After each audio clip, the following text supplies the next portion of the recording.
Buenas Ángel, bienvenido al podcast, tío. Muchísimas gracias por estar aquí. ¿Qué tal estás?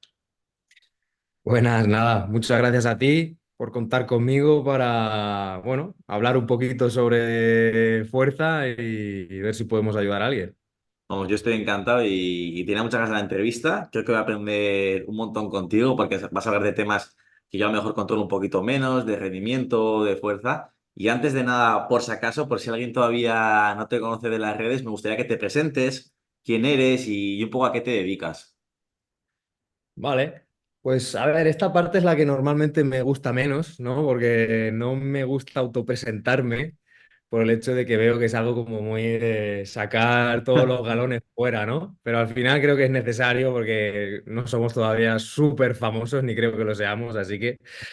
Bueno, pues yo siempre parto desde lo mismo. Yo soy un loco de la fuerza. Toda mi vida, desde que he sido bien pequeñito, además, se me ha caracterizado por eso. De hecho, en mi familia siempre era el que, bueno, cuando era pequeño le llamaban que era un burrote, un bestia, etcétera. Y al final, pues lo que era un matiz de un chaval pequeñito se ha convertido en su trabajo, ¿no? Entonces, ¿quién soy básicamente? Pues soy un apasionado del mundo de la fuerza. He sido competidor en powerlifting durante, bueno, no muchos años, pero sí algunos años. He tocado casi todos los palos de casi todos los deportes de fuerza, desde el desarrollo de la hipertrofia en la sala de pesas, he jugado al rugby, he competido en power, he hecho CrossFit, he hecho halterofilia, he hecho muchas cosas, ¿no? Dentro de este mundillo y sobre todo una de las cosas que creo que más me caracteriza es que no me caso con nadie. Yo siempre intento dar varios pasos hacia adelante respecto a lo que te han dicho toda la vida, de cómo se tienen que hacer las cosas. Y básicamente creo que si alguien me puede conocer es por eso. Qué guay, Ángel. Pues yo que soy entrenador sí creo que es importante, ¿no? Al final tener un bagaje de muchos deportes, de mucha práctica, porque eso al final sí que se nota y en ti se te ve sin Mm. duda. Y antes de empezar un poco, que me gustaría que cuentes la evolución, a lo mejor tus principios, tu visión del entrenamiento. Me gustaría empezar contando esto que hablas un poco en redes, que son los principios del entrenamiento. Y ahora hay muchas modas, hay muchas cosas y sé que tú apelas mucho a ellos. ¿Y qué son en sí estos principios del entrenamiento que igual yo creo que a veces hasta se nos olvidan y por qué son tan importantes y tenemos que prestarles atención? Sí, pues esto es uno de mis focos en redes sociales, es precisamente esto que Mm, dices, ¿no? Porque al final yo he vinculado al mundo del entrenamiento pues 15 años como tal. Y es algo que siempre he visto. Y es que el entrenador, por norma general, se ciega mucho por las luces que van apareciendo mm, y siempre se le olvida los principios más básicos. Yo siempre hablo de las ciencias madres y las ciencias madres dentro del mundo del entrenamiento son la anatomía, la biomecánica, la fisiología y sobre todo, los principios de adaptación de cualquier persona al estrés al cual lo estás sometiendo. Teniendo estos principios claros, cualquier entrenador va a poder entrenar a cualquier persona, haga lo que haga. Ya sea alguien que quiere desarrollar masa muscular, ya sea alguien que quiera levantar más kilos en una barra, o ya sea alguien que quiera marcar más goles en un partido. Entonces, esto creo que es las bases fundamentales de cualquier entrenador y a las cuales pues yo siempre intento hacer referencia porque no quiero que se olviden y por desgracia cada vez se olvidan más. sí, está muy guay porque a mí también me pasa, ¿no? Que a lo mejor pues, aparecen nuevas tendencias de respiración, correctivos, a lo mejor aparecen tendencias, pues yo no tengo ni idea si tengo que saber de cambios de dirección para un deporte específico que al final sí, todo es importante, pero que a lo mejor en muchos casos nos llegan ejercicios súper guays de pliometría con un ojo cerrado o lo que sea y perdemos estas bases que, como dices tú, a lo mejor son tan importantes. Mm. De hecho, es que no es que sean importantes, es que es lo que sustenta nuestra rama profesional. Entonces, sin esos principios no seríamos nada, simplemente seríamos lo que de tanto nos quejamos, ¿no? Que sí, cansaríamos a la gente, pero no Ya. estaríamos entrenando a la gente. Entonces, hay frases que siempre se escuchan dentro de nuestro mundillo, ¿no? Y no les hacemos caso. Porque a todos se nos llena el pecho, es que no, yo entreno a la gente, yo no los canso. Quien los cansa es alguien que ha hecho un curso de fin de semana, tal, no sé qué, ya, pero es que te estás convirtiendo en ese alguien, ¿no? Que simplemente está cansando a la gente con ejercicios. Muy chulos, sí, porque son muy chulos, pero ¿qué sentido tienen? Esta reflexión es muy buena y creo que a la gente le va a gustar. Y dentro un poco, Ángel, de tu visión del entrenamiento, de cómo enfocas a lo mejor la preparación, me gustaría que Mm. cuentes la evolución que tú sigues desde, por así decirlo, desde lo más básico de un deportista hacia la máxima expresión del rendimiento, que a lo mejor son los levantamientos olímpicos o los parecidos que tú tratas mucho. Y empezando a lo mejor un poco por el principio, me gustaría que cuentes pues esa valoración o esos principios anatómicos y biomecánicos que sueles tener tú a la hora de a lo mejor empezar con deportistas para llevarlos a su máximo rendimiento. Sí. Vale, pues esto es relativamente sencillo, porque algo en lo que yo hago mucho hincapié también es que sí, las personas hacen ciertos deportes y cada deporte tiene sus técnicas, sus reglas, etcétera. Y entonces la mala percepción del entrenador nos ha llevado a creer o a llevar a la gente a perfeccionar esas técnicas, esas reglas del juego, Mm, etcétera, ¿no? Basarnos simplemente en lo que serían los principios del deporte.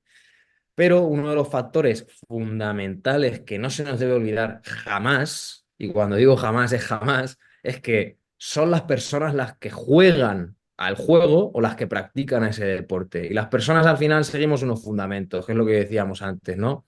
mm, Esos fundamentos son básicos, que son la anatomía, la biomecánica y luego la expresión de las fuerzas. Teniendo esos tres fundamentos muy claros, nosotros lo que vamos a hacer es valorar, porque sin valorar no hay ejercicio, ni hay deporte, ni hay nada. Entonces, eso es básicamente mis principios. Entonces, ¿cómo lo hago yo? Pues sobre todo con el paso de los años, yo me he dado cuenta de una cosa, y es que esto va a sonar un poco duro. Ningún test es clave. O sea, ningún test es obligatorio de hacer, ni un deep squat, ni una valoración de la respiración, ni si hay, ni un test de tomas, ni un over, nada. Ningún test es obligatorio. Pero esos test te pueden ayudar a poder sacar información. Y una de las cosas en las que estoy profundizando mucho a día de hoy es precisamente la evaluación, pero la evaluación del contexto del deportista o de la persona, porque eso realmente va a matar toda relatividad. De si tú, por ejemplo, te gusta el test de over porque valoras la extensión de la cadera, valoras pitos y mm, flautas, y a mí, sin embargo, me gusta el test de Thomas, ¿vale? Que uno es sobre la flexión y el otro es sobre la abducción, lo que sea, ¿no? Ambos podemos sacar conclusiones quizás parecidas, pero relativamente diferentes. Entonces, ese relativamente diferente lo vamos a matar siempre y cuando analicemos bien el contexto de esa persona. Y el contexto de esa persona es entender cómo a esa persona su limitación le afecta en su día a día y a la hora de ejecutar o practicar su deporte. Y en función de eso es cuando yo como Ángel Cifo o tú como Íñigo vas a poder elegir los test que domines mm. para poder sacar información anatómica o biomecánica para poder abordar el caso de la persona que tienes delante, pero sin tener excesivamente en cuenta de que, uy, es que quizás a Pepito le duele la sacroiliaca y tengo que abordar ese dolor de la sacroilíaca. No, no, a Pepito le duele la sacroilíaca, pero Pepito no puede hacer cargadas o no puede acelerar o no puede jugar al baloncesto con sus colegas y eso es lo que realmente le está afectando. Entonces, hay una frase muy chula por ahí que dice que no entrenamos rodillas, ni entrenamos lumbares, ni entrenamos caderas, sino que entrenamos a personas. Y es que realmente ese es uno de los principios que debemos de seguir.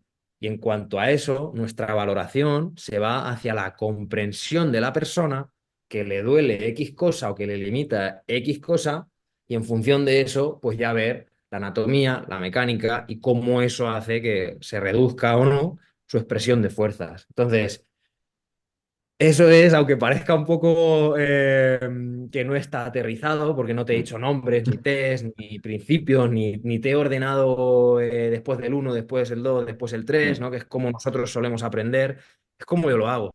Porque al final yo soy muy defensor de que el orden y esto también va a sonar complejo, el orden de los test, el orden de los protocolos, etcétera, lo único que hace es confundir a la gente. Porque si después del uno no viene el 2 y en nuestro cuerpo y en el mundo en general, normalmente Mm. después del uno no viene el 2 solo en las matemáticas, nos confundimos y no sabemos avanzar. Entonces, ante entender el contexto y ante entender esa información y ante entender cómo esa persona reacciona ante diferentes cosas, es cuando nosotros realmente vamos a poder trabajar por objetivos que no sean muy concretos, pero que al final los tengamos que ir cumpliendo y eso nos dé la información de estoy avanzando o esta persona está progresando.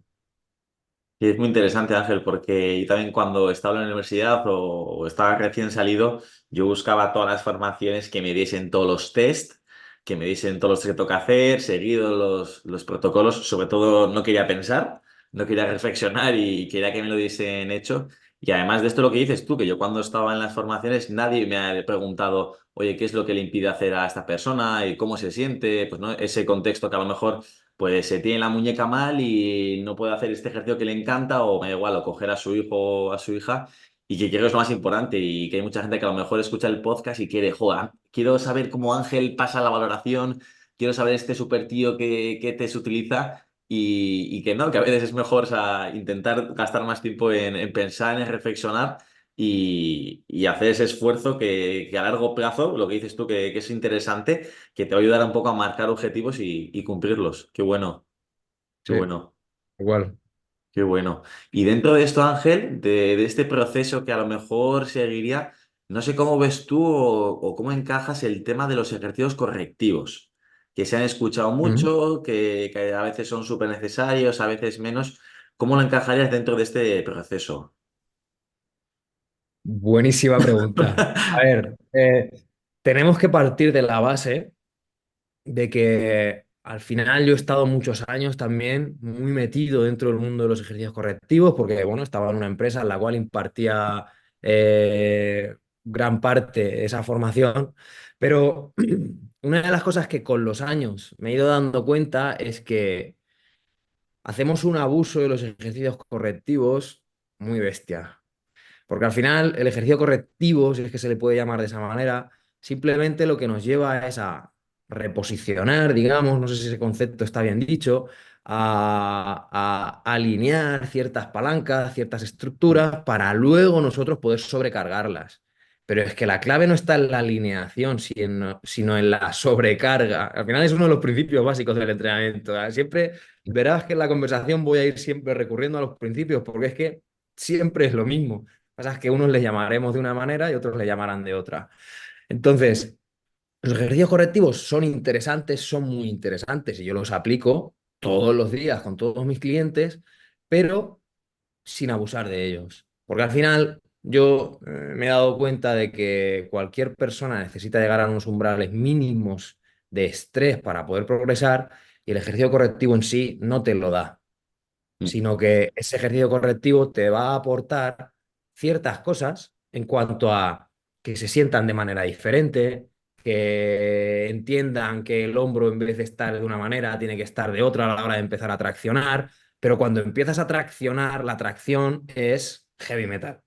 Porque si no, vas a estar corrigiendo todo el rato y no vas a estar entrenando, que realmente es lo que a esta persona le va a hacer falta. Entonces, si tuviese que dejar un mensaje, es, los ejercicios correctivos importan, ¿vale? Pero no importan tanto. Al final debemos desembocar en lo que es nuestra profesión, que es entrenar y someter a estrés a la persona y que este estrés haga que ésta progrese. Ahora, mucha gente puede confundir esto con decir, Buah, entonces solo hay que entrenar sentadilla, peso muerto y los ejercicios de heavy metal, ¿no? No, porque ejercicio correctivo y ejercicios auxiliares no son lo mismo. El ejercicio auxiliar sí que te demanda carga, ¿no? Y ya metes ahí otro estrés que quizás no es el mecánico de la carga externa, sino un estrés más coordinativo, un estrés más fisiológico, un estrés más mecánico, etcétera, etcétera. Entonces, eso es lo que nos puede ayudar a la hora de clasificar las acciones o las decisiones que tomamos con cada uno de nuestros clientes en función de lo que decíamos antes, que es esa valoración que ya puede ser contextual o ya puede ser de lo que sería su mecánica pura y dura. Entonces,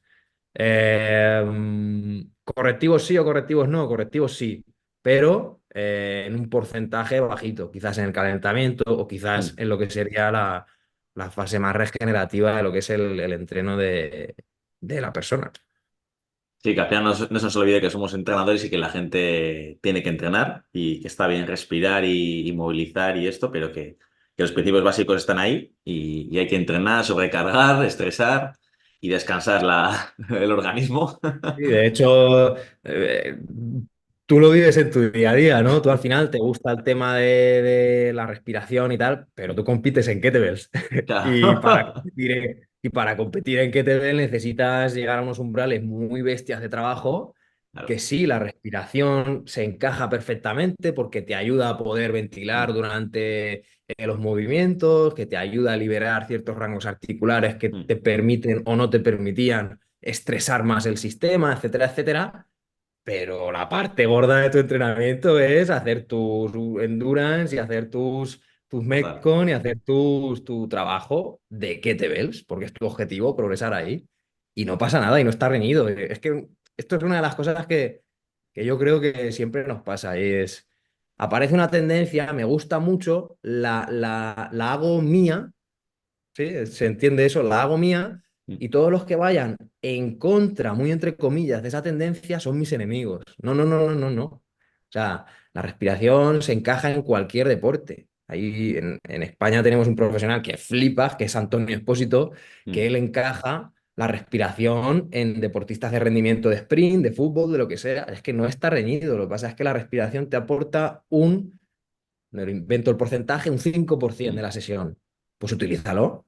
Si eso va a hacer que tu deportista sea mejor, utilízalo, pero no lo abordes todo desde el mismo principio porque te vas a quedar corto o no lo niegues porque dices que la respiración es para los yogis y para los animal flowers. No, no, al final es no representarte o no sentirte Mm. dentro de lo que es la corriente, sino verla desde fuera y poder coger los principios que a ti te sirven. Sí, como al final es como la vida que tiene una visión crítica, una mente amplia y estar abierto. Y al final se ve Correcto. mucho también en el mundo de los entrenadores, sin duda, Sí, sin duda. sí, Y después sí. de esto, Ángel, si hemos pasado la parte de valoración y correctivos, ¿Mm? a lo mejor nos tocaría empezar a trabajar la fuerza. No ¿Mm? sé qué visión tienes tú al respecto de cómo deberíamos trabajarla, cómo encaja aquí a lo mejor los ejercicios básicos, qué sería básico y qué no, y un poco ¿Mm? que nos cuentes acerca de ello. Vale. Pues a ver, ejercicios básicos. Ese término me gusta y a la vez no, porque creo que ha hecho mucho daño, entre comillas, por el hecho de decir básico. Básico es fundamental. Fundamental significa que lo tengo que hacer todos los días. Vale, aquí viene el primer error. Y es que los ejercicios básicos al final se han encajado en todos esos ejercicios con barra, sentadilla, peso Mm, muerto, press de banca, porque al final son los ejercicios que más carga podemos movilizar y como al final la tendencia también del entrenador es más carga igual mejor, mejor es mejor, ¿no? Pues hay que meterlos todos los días. ¿Qué pasa? Que eso no es siempre así porque necesitamos dar estímulos diferentes en función del perfil de cada persona. Me explico. Yo normalmente categorizo a la gente en gente que es muy rígida o gente que es muy laxa o gente que tiene capacidad coordinativa y gente que no la tiene. Entonces, a una persona que es un flan, que se deshace, mm. pues sí que es interesante meterle ejercicios básicos para que ellos generen mucha tensión y ante esa tensión ellos puedan expresar una fuerza que antes no podían. Sin embargo, una persona que ya de por sí es muy rígida, que tiene mucha tensión, etcétera, los ejercicios básicos, entre comillas, los aparto un poquito. ¿Por qué? Porque con ellos me interesa que vayan ganando ese timing coordinativo entre el brazo, entre la pierna, que puedan rotar, que puedan generar tensión y deshacer esa tensión, etcétera, etcétera. Entonces, ahí es como yo utilizo este tipo de propuestas. ¿Qué pasa? Que a la hora de utilizarlas, como decía antes, el entrenador se ha basado en que más carga es mejor y entiende que la fuerza es mover carga. Y la fuerza en realidad no es esto, ¿no? Sino que es una de las maneras de expresarla. Entonces, de ahí creo que viene ese mal entendimiento. De los básicos hay que hacerlos todos los días, los básicos hay que cumplirlos y si no hago básicos no entreno. Suele ser más o menos la manera de pensar que se tiene. Entonces, los básicos se utilizan y los utilizo, por supuesto. Al final, quieras o no, lo he dicho al principio, yo vengo del mundo del powerlifting. Y quieras o no, mi cuerpo, literalmente, y mi aspecto profesional se forjó en el powerlifting, por lo cual yo los utilizo mucho, pero no los utilizo sesgado al 100% porque esto hay que hacerlo así, sino como he nombrado, hay gente que los tendrá que hacer más, hay gente que los tendrá que hacer menos, o hay gente que no los tendrá que hacer directamente porque no les vienen bien y ante no venirles bien no me voy a obcecar en meterle un ejercicio que no le está viniendo bien. Tengo otras muchísimas maneras de progresar que me van a llevar al mismo punto y es que esta persona se encuentre mejor o que rinda, que es básicamente lo que todos queremos. Sí, al final es un poco individualizar, ¿no? Porque lo que has dicho tú, que a lo mejor el tema de básicos, pues para una persona un ejercicio básico será o fundamental o que le viene genial será una cosa y para otra persona otra. Y lo que dices tú, y también a veces tengo gente muy fuerte que si le pongo más press de banca y más peso muerto, lo que voy a hacer es estresar más su estructura, ponerle más rígido y a esa persona no le va a ir bien. Y aunque parezca que a veces hay gente que me pregunta, Íñigo, ¿por qué no me pones press banca? ¿O por qué tú no haces press de banca? Y digo, porque seguramente no me va a ir bien. O sea, ¿para qué quiero Mm. fortalecer algo que ya, por así decirlo, ese cubo, como dice Michael Boyle, está bastante lleno y a lo mejor nos interesa llenar otros cubos? Muy bueno. Y eso, hay cosas que, por ejemplo, Correcto. en la universidad a mí eso ni me han comentado y es importante.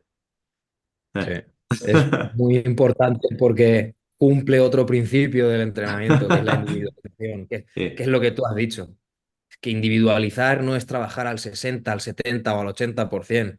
Esa es la individualización a nivel más fisiológico, digamos, a nivel de expresión de fuerza. Y Mm. tampoco individualizar es saber lo que esa persona puede o no puede hacer en su entrenamiento. Y ahí es donde vienen las propuestas de ejercicio. Y ahí es donde viene el conocimiento de la anatomía, la mecánica, etcétera. Qué bueno, qué bueno. Sí, Y después, Ángel, en esta evolución hacia los olímpicos, a lo mejor, hay una serie de progresiones que suele seguir en cuanto al entrenamiento de fuerza, o a lo mejor varía mucho, como dices tú, depende de la persona, o no sé qué tipo de progresión o secuencia o visión de tu forma de trabajar tienes. sí. Pues mira, para el desarrollo de los movimientos olímpicos, al final esta es una de mis obsesiones, ¿no? Yo cuando empecé a salir del mundo del powerlifting, empecé a ver otros deportes, empecé a interesarme mucho más por lo que es la fuerza como tal, y no por la fuerza expresada en una barra, en un press de banca, en una sentadilla, etcétera, me empecé a dar cuenta de que para progresar o para entender cualquier deporte tenías que hacerlo desde la visión de las fuerzas que se daban dentro de él. Entonces, para contestarte a la pregunta de qué progresiones utilizo, Mm. en realidad no utilizo unas progresiones cerradas, por lo mismo que te he dicho al principio, y es que el orden confunde a la gente. Yo al final habré hecho a lo largo de mi vida pues casi unas 30 formaciones sobre movimientos olímpicos y la gran mayoría de ellas hablan siempre de lo mismo.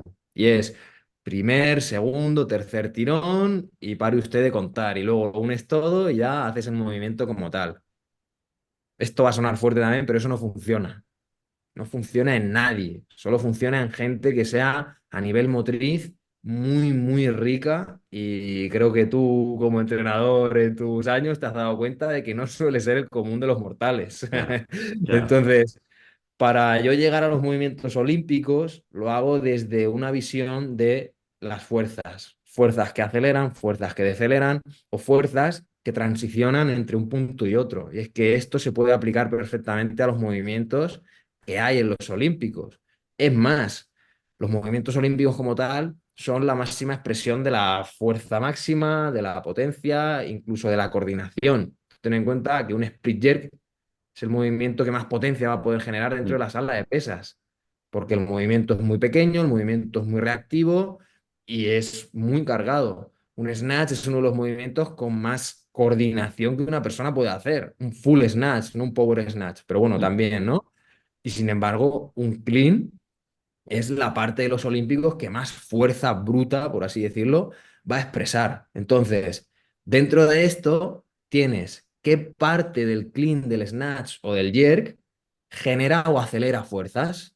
Pues X. ¿Qué parte del clean, del split jerk o del snatch decelera fuerzas y qué parte de estos tres movimientos las transiciona? Entonces, a partir de esto, tú dices, ¿qué propuesta de ejercicio me puede venir bien para trabajar sobre la deceleración en este movimiento? Y la aplicas. No te basas en un orden de primer, segundo, tercer tirón, el dip, el drive o lo que sea, ¿no? Que es lo que las escuelas te suelen decir, sino que en función de qué falla en esta persona en concreto, que no es capaz de coordinarse al hacer X o que no es capaz de acelerar bruscamente para luego reacelerar y lanzar la barra hacia el techo, tú aplicas una propuesta que cumpla con esa fuerza y eso mágicamente, muy entre comillas, ¿no? Porque no es magia, es fisiología, que yo también lo digo muchas veces, va a verse representado en qué? En que el movimiento final sea exitoso. Y tú no te comes la cabeza en, no, es que a mí me han dicho que el segundo tirón hay que hacerlo desde la rodilla, medio muslo, desde la cadera, y esto se utiliza para desarrollar o acelerar fuerzas, porque es clave para llevar la barra por encima de la cabeza o llevarla a los hombros. Ya, ya. Prueba a hacer un segundo tirón en cualquier persona, o mejor dicho, vete a cualquier box al que haya en tu ciudad, en la mía o al que sea, y observa una sesión de halterofilia. De la clase de halterofilia, no de la de CrossFit, una sesión de la clase de halterofilia. Y dime, de 15 personas, ¿cuántos están ejecutando bien? Si te digo el número, te echas a llorar. Y es precisamente porque estamos intentando enseñarle a personas movimientos muy complejos a nivel motriz, porque no son complejos a nivel visual por lo que son, sino a nivel motriz y a nivel de Mm. expresión de fuerzas, a personas que no tienen capacidad motriz ni capacidad de expresar fuerzas de manera laxa, por así decirlo, ¿no? O variable, no deceleran, no aceleran, no transicionan, etcétera. Entonces, ese es uno de los porqués de que yo hago las cosas de manera tan diferente a casi todo el mundo dentro de los movimientos Mm. olímpicos, porque yo no lo veo desde la ejecución técnica. De hecho, hay una frase por ahí que es los movimientos olímpicos es un deporte muy técnico, muy técnico, Mm. muy técnico. Yo digo, no, no, no, no. Los olímpicos o la halterofilia es un deporte de fuerza. Y antes de ser un deporte de fuerza, tú tienes que ser capaz de expresar fuerza. Y es algo que no se suele tener en cuenta y es algo y uno de los porqués que hace que fallemos tanto a la hora de enseñarlos y de aplicarlos con las poblaciones generales. Claro, Ángel, es que a mí me parece súper difícil y yo en la universidad, cuando los veía o cuando los he visto un poco en el mundo de entrenamiento, o sea, nunca los he practicado. Y mira que yo soy entrenador y me encanta aprender y fijarme, pero los he visto siempre tan complicados, tanta demanda de movilidad, tan difícil es el timing, la coordinación, que hasta yo nunca los he practicado y los he evitado. Entonces ahora que ando yo experimentando pues, con nuevas tendencias o probando nuevas cosas que me encanta, los ¿Mm? estoy practicando y digo, pues que son súper difíciles. O sea, es que quiero saber cómo progresarlos, ya sea para mí o si quiero usarlos con otra persona, pero es que me parecen súper difíciles técnicamente y eso, y por eso te quería preguntar, porque luego además las demandas que tienen de movilidad me parecen una locura, sobre todo en una población a lo mejor pues que tenemos malos hábitos, estamos sentados, malas posturas. Y eso es que me parece muy complicado el tema de los olímpicos. Tienen que tener muchos beneficios, pero lo veo difícil. Es que en realidad no son tan difíciles. Lo que pasa es que nos queremos saltar tantos pasos, porque tú piensas una cosa. Es más, no te vayas ni al snatch ni al split jerk. Vete al clean. Mm. El clean básicamente es una front squat. Entonces, si tú le quieres llevar a alguien a aprender el clean, no puedes no haber hecho una front squat de mil maneras diferentes. Y no te hablo de una front squat muy controlada, arriba, abajo, no sé qué, con su tempo, sino una front squat hecha con pies asimétricos, haciendo drops, una front squat con un super tempo y una concéntrica súper fuerte, una Zercher squat, una goblet squat, que no deja de ser una front squat, ¿no? Al final es la carga anterior. Entonces, si tú no has desarrollado esa parte, que en gran medida estás trabajando sobre la mecánica implícita del clean, y le has enseñado a esa persona a expresar fuerzas de manera rápida, de manera lenta, de manera reactiva, etcétera, etcétera, o de manera isométrica, ¿cómo pretendes que te haga un clean? No, no tiene sentido. Porque es que el clean es hacer esa front squat de la manera más rápida posible, sin pensar y con una carga relativamente elevada. Entonces, es como querer hacer, no sé, la teoría de la relatividad sin saber matemáticas, pues es lo mismo. Entonces, no, no tiene sentido. Entonces, eso viene porque como las grandes escuelas nos han llevado a entender que la manera de enseñar la técnica es desgranándola en pequeñas partes e imitando esos movimientos, pues nos hemos dado cuenta o nos deberíamos de estar dando cuenta de que eso no es así, sino que la técnica al final es una consecución de la fuerza que tú puedes aplicar en ciertos grados articulares, posicionando X palancas, etcétera. Entonces, si tú has pasado por un punto, va a ser mucho más sencillo llegar al otro que si no lo has hecho. Entonces, aquí alguno puede pensar, joder, FIFO, pero si antes has dicho que no hay un orden, efectivamente no hay un orden, porque tú en la misma sesión puedes estar haciendo un super tempo en una goblet squat con una cuña muy acentuada para mantener el torso muy vertical, etcétera, etcétera, etcétera, y 20 minutos después estar haciendo un pull súper agresivo que te lleve la barra a la barbilla y luego una drop front squat. Y básicamente en esos tres puntos estás haciendo un clean. Entonces llegará un punto en el que repitiendo eso X veces, o incluso en el mismo día, le digas a esta persona, venga, Pepito, tira de la barra y llévatela a los hombros. Y de una, mágicamente, ¿no? Ha aparecido ese clean o ese power clean. Entonces, esa manera de hacerlo es mucho más sencilla y mucho más, digamos, lógica para alcanzar ese power clean que estar 2 meses diciendo, venga, despegue lento de la barra del suelo. Cuando llegue la rodilla, acelero. Y cuando acelero, ¡boom!, llevo la barra a los hombros. Pues pasa lo que pasa, que la gente está procesando 25 indicaciones y cuando quiere llevar la barra al sitio que toca, pues no va. Qué bueno, Ángel, nunca había escuchado esa visión y espero que algún día en los box de CrossFit o donde sea también se implemente. Qué bueno, qué bueno. Y te quiero aprovechar, Ángel, ya que te tengo aquí y eres vamos, tienes mucha experiencia con el tema de los olímpicos y que habrás visto muchos deportistas y muchos casos, ¿no ves tú, no sé cómo ves tú a lo mejor el tema del riesgo de lesión, ya sea por las demandas que a lo mejor tienen de movilidad de cadera?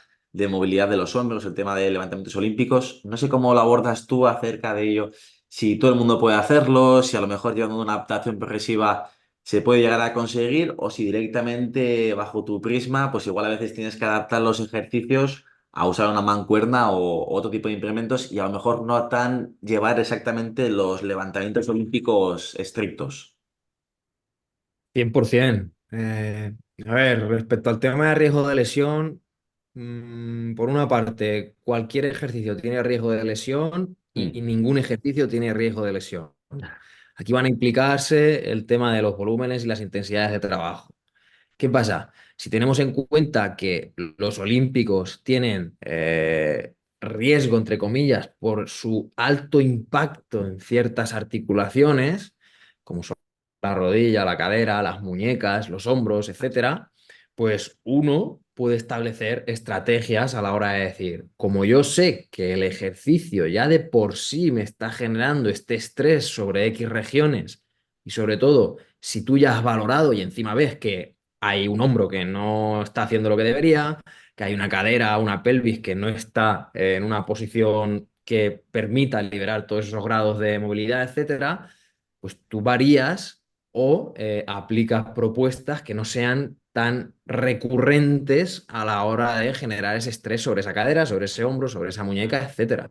Entonces, aquí viene otra vez, aunque parezca repetitivo, el hecho de para hacer un deporte hay que hacerlo, mejor dicho, para mejorar en un movimiento hay que hacerlo muchas veces. Y esto es una verdad, pero es una verdad a medias, ya que no es el movimiento en sí imitado al 100% lo que te va a llevar a ser bueno en él, sino si cumples las demandas de ese movimiento y las desarrollas en el propio movimiento o por separado de él, se va a ver traducido a rendir, en este caso en un clean, en un snatch o en un split jerk. Entonces, mi manera de abordarlo precisamente es esa. Y es que sí, tú eres un altera o eres un crossfitero o lo que quieras y quieres desarrollar tus olímpicos, pero no vas a hacer una frecuencia 5 de clean, de snatch o de jerk, Mm. sino que los vas a tocar. Te hablo como yo lo hago, 3 veces a la semana como mucho, ¿vale? En mis picos de rendimiento con mis deportistas, 3 veces a la semana suele ser lo máximo que ellos lo tocan, 4 algunos, y todo lo demás va a ser un trabajo enfocado a desarrollar esas mecánicas, Mm. para desarrollar esa expresión de las fuerzas que los movimientos requieren a la hora de rendir. Entonces, con esto no digo, y lo digo abiertamente, con esto no digo que nadie se me lesione. O sea, a mí se me ha lesionado gente entrenando conmigo. Te diré también que es un porcentaje muy pequeño, pero se me ha lesionado gente, hay que ser realistas. Aquí ninguno Mm. somos Dios ni Claro. tenemos la varita mágica, pero quizás en un porcentaje respecto a cuando yo entrenaba de manera recurrente, frecuencia 5 a la semana, frecuencia 6 con la gente, pues ese porcentaje de lesionados ha bajado en un 99% Mm. básicamente. Entonces, siempre hay un factor discordante que te va a llevar a que alguien se rompa, porque al final, aunque parezca una lavada de manos, eso que se dice de que la lesión es multifactorial es una verdad como un templo. Entonces, tenemos que ser consecuentes con cómo estamos ayudando, ¿no? A que ese elemento multifactorial cumplir muchos factores del elemento o cumplir menos factores que nos lleven a esa aparición de la lesión. Entonces, yo intento cumplir los menos factores posibles para que eso aparezca. Y de momento, pues la cosa está funcionando bastante bien. Porque ya te digo, a día de hoy tengo activos gente de halterofilia, olímpicos, etcétera, aproximadamente unas veintitantas personas y todos ellos están muy bien. Yo tengo un factor en contra, digamos, es que ellos recurren a mí cuando ya están jodiditos, la mayoría, Mm. entonces se junta el hambre con las ganas de comer. Vale, ya tengo a alguien que tiene una molestia, que tiene una lesión, por lo cual tengo que adaptar obligatoriamente su entrenamiento, pero pasa una cosa y es que una vez he adaptado ese entrenamiento y ya no les duele X, sigo entrenando de esa manera. No porque ya no te duela voy a meterte una frecuencia 5, es que si esa frecuencia 5 te ha lesionado, no vuelvas a lo que te ha lesionado, Mm. sino intenta rodearlo. Venga, 4 días, 3 días, igual una semana sí que meto 5 para someter un estrés muy alto y adaptar. Volvemos a los principios básicos que decíamos al principio de adaptación del ser humano, porque esto es que es clave, no es discutible. Al final funcionamos como funcionamos y debemos de tenerlo muy presente cuando entrenamos a la gente, porque si no estaríamos poniéndonos la venda en los ojos y a pegar tiros al aire. Qué bueno, yo creo que te has explicado genial, que se ha entendido súper bien. Y para si a alguien a lo mejor todavía le quedan dudas, a mí me gustaría que cuentes, por ejemplo, un ejemplo de sesión que seguirías con este tipo de personas, con alguien que vas a trabajar pues, un aspecto de la fuerza o lo que sea, para que se vea un ejemplo práctico de cómo lo llevarías tú a cabo, un ejemplo de sesión. Vale. Pues, a ver, en este punto yo organizo las sesiones de manera muy individualizada también. No es el ejercicio solo lo que me lleva a la individualización, sino a cómo yo interpreto que esta persona tolera, digamos, ciertos aspectos del entrenamiento. Me explico. Hay gente que es demasiado, que procesa demasiado lo que tiene que hacer. Y creo que Mm. todos pues, hemos tenido un cliente, incluso los entrenadores que estamos metidos en este mundo, solemos ser ese perfil de gente que no se deja entrenar, entre comillas, y que estás Mm. procesando todo el rato lo que haces y eso te está poniendo el freno de mano, básicamente. Entonces, a ese tipo de perfil yo lo que hago es fatigarlos antes. Lógicamente, trabajo su calentamiento con X cosas, ¿no? Respecto a la valoración y a su limitación. Y la primera parte del entrenamiento suele ser fatigarle, de alguna manera. Normalmente en gente de olímpicos les suelo meter un complex. Es en Mm. plan una concatenación, ¿no? De ejercicios que les lleven a un elemento coordinativo alto, pero también a una intensidad no muy elevada, pero sí que los rete. Y después de ese complex, que ya están algo fatigados, tanto física como mental, le meto el trabajo de olímpico como tal. Porque ahí ya dejan de pensar. Dejan de pensar y simplemente se dedican a ejecutar. Que ahí es donde yo utilizo mucho los focos y, y siempre digo, cumple el foco. O sea, no pienses en si empujas con el primer dedo, cumple el foco. Y el foco es tira de la barra de manera agresiva, por ejemplo. ¿Vale? Esa es una de las maneras de hacerlo.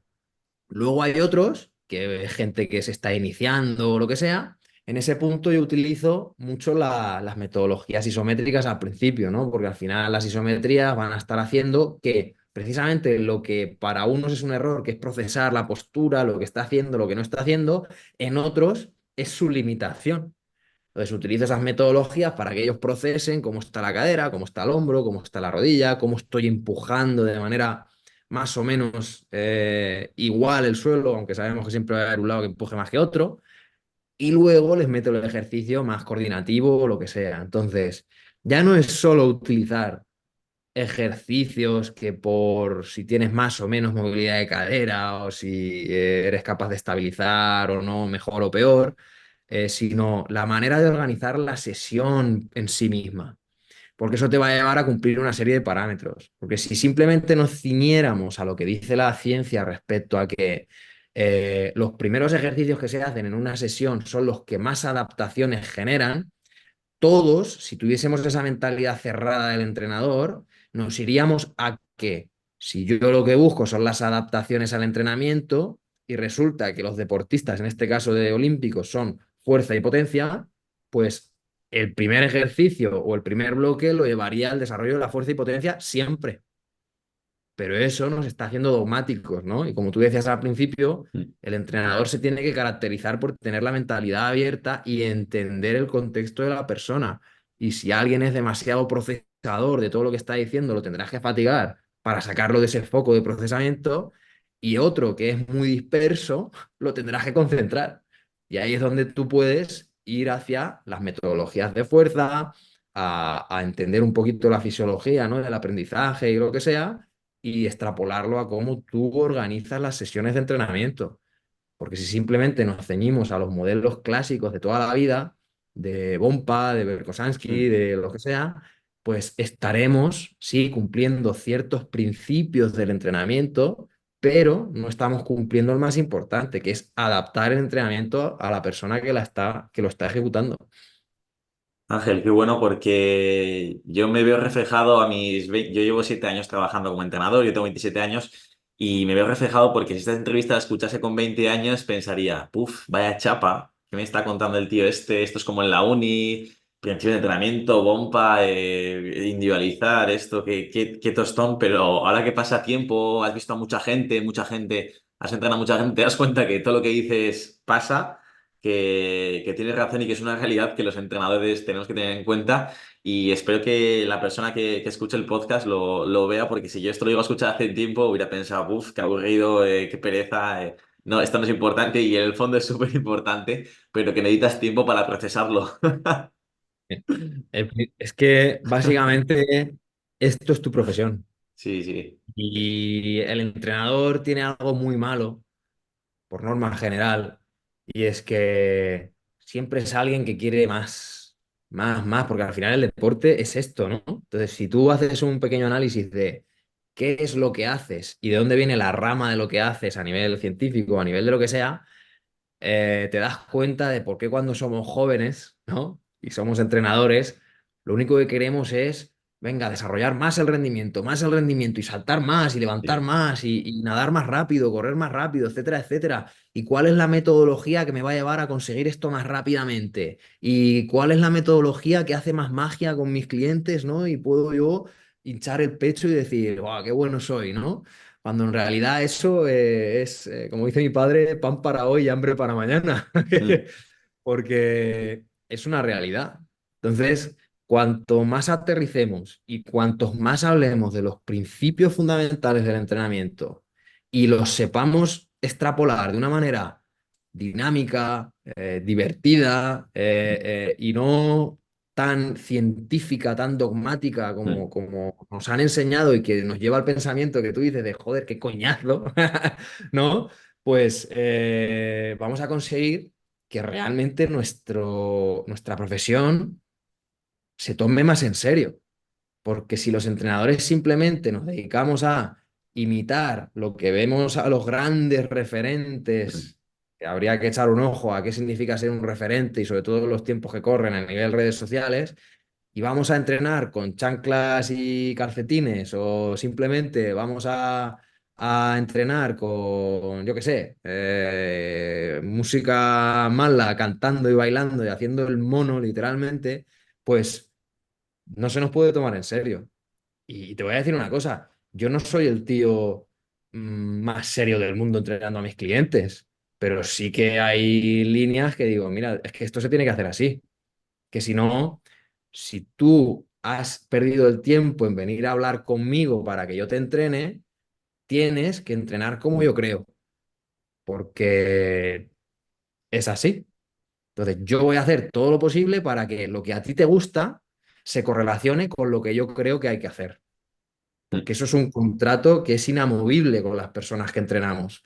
El entrenador siempre quiere hacer lo que él cree que es mejor para esa persona, pero es que muchas veces no es así, porque a esa persona no le gusta el press de banca y tú crees que el press de banca es el mejor ejercicio para fortalecer el pecho y los hombros. Me lo estoy inventando, ¿vale? Pero es que a ella o a él no le gusta hacer press de banca. Entonces, tienes que establecer ese contrato de decir qué le gusta a esta persona, volvemos al contexto que decíamos antes al principio, y qué creo yo que es lo mejor para ella. Y en función de esto, poder establecer ahí pues, unas líneas de comunicación, de explicación venga, pues ahora esta última parte del entreno, vamos a hacer un poquito de pumping para que tú te veas ahí un poquito mm, enchufado y digas, joder, qué bien me veo. Pero sin embargo, la parte densa del entrenamiento ha sido algo que realmente importa y que realmente está haciendo algo que nos haga avanzar.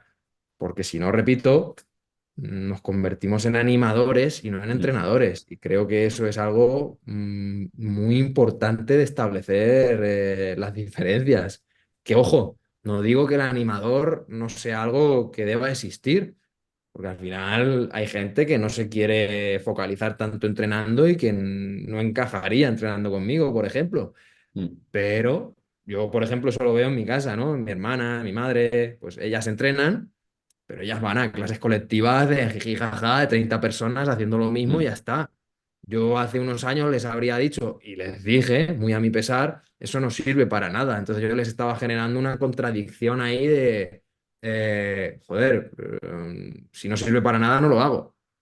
Y en los últimos tiempos, ¿no? En los últimos años, yo ya les dije, mirar, hacer lo que os guste, pero hacerlo, porque esto es clave. Entonces, si tú eres capaz de entender eso, de cualquier persona que entrene, que le guste y que genere adherencia, que es otro principio del entrenamiento, va a ser clave para que podamos avanzar tanto a nivel de salud como a nivel de rendimiento, como a nivel de lo que sea. Entonces, estos aspectos considero que son muy importantes de hablar y de que el mensaje se extienda porque si no, no avanzamos, tío. Qué bueno, me ha gustado mucho todas las reflexiones que has dado, todos los matices. Yo creo que ha sido súper interesante y que a la gente le va a resultar útil, Ángel. Y para despedir un poco el podcast, me gustaría que a lo mejor, ya que has hablado de temas súper chulos, sé que a lo mejor tienes algún ebook, alguna formación, que cuentes un poco pues, tus futuros proyectos y dónde a lo mejor la gente te puede encontrar o saber más de ti. Sí, pues yo ahora estoy, bueno, he formado una empresa, ¿no? Más sobre no sobre mi marca personal, sino mi marca en general, Mm, que es Fuerza es Fuerza, Strength is Strength. Y ahí pues tengo diferentes cursos, sobre todo el curso más llamativo podría ser, es el de los movimientos olímpicos, el desenlace de la fuerza, ¿no? Para darle epicidad un poco al curso. Y luego estoy desarrollando una parte que para mí es la más rica y es el curso de entrenadores. Y en este curso de entrenadores lo que intento es extrapolar y enseñar todo lo que hemos hablado aquí, pero de una manera mucho más profunda y entender realmente qué es ser entrenador. Porque es que somos somos un ente, los entrenadores, que a día de hoy no sabemos la importancia que tenemos. No tenemos ni idea de la importancia que tenemos y de todo el bien que podemos hacer a cualquier persona.